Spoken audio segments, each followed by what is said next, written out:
এখন সময় হচ্ছে রাত 3টে, আর দিনটা ছিল দশমীর দিন।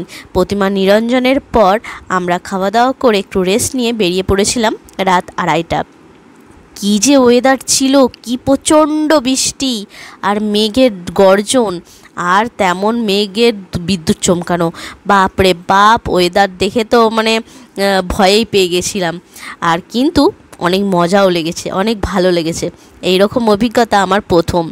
রাত 2:30টার সময় গাড়ি ছাড়া পুরীর উদ্দেশ্যে, তারপর আবার এই ওয়েদার, ভয়েও যেমন লাগছিল ভালোও তেমন লাগছিল। আমরা 2:30টায় গাড়ি ছেড়ে পৌঁছে গেছিলাম পুরী সকাল 11:30টায়। তারপর একটু স্নান করে সমুদ্রে খাওয়া দাওয়া করে রেস্ট নিয়েছিলাম, ঘুমিয়ে পড়েছিলাম। তারপর সন্ধেবেলা বেরিয়েছিলাম সমুদ্রে। সমুদ্র তো এমন যে ওখানে বসে বসেই হাওয়া খেতে খেতেই আপনার টাইম কেটে যাবে, কখন বুঝতে পারবেন না। এই যে রাতের, এবার দেখাবো রাতের সমুদ্র।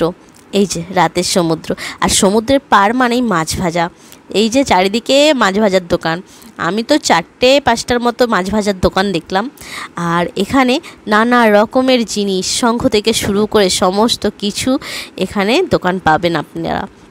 এখানে মালাগুলো কিন্তু বেশ কম দাম, আপনারা কিনতে পারেন। এখানে কম থেকে শুরু করে বেশ দামি জিনিস সমস্ত রকমেরই এখানে আছে। আর এখানে খাওয়ার জিনিস, এখানে সব থেকে আমার যেটা ভীষণ ভালো লেগেছে সেটা হচ্ছে ছানা পোড়া। ভীষণ ভালো লেগেছে ছানা পোড়াটা। আর এই হলো রাতের সমুদ্র। রাতের সমুদ্রের কি সুন্দর। আর এইটা হলো আর্ট। এখানে একজন আঁকেন, মানে করেছেন এটি ভিডিও বা ফটো তুলতে হলে টাকা দিতে হয়, মানে আপনার যেমন খুশি ইচ্ছা হলে দিতে পারেন।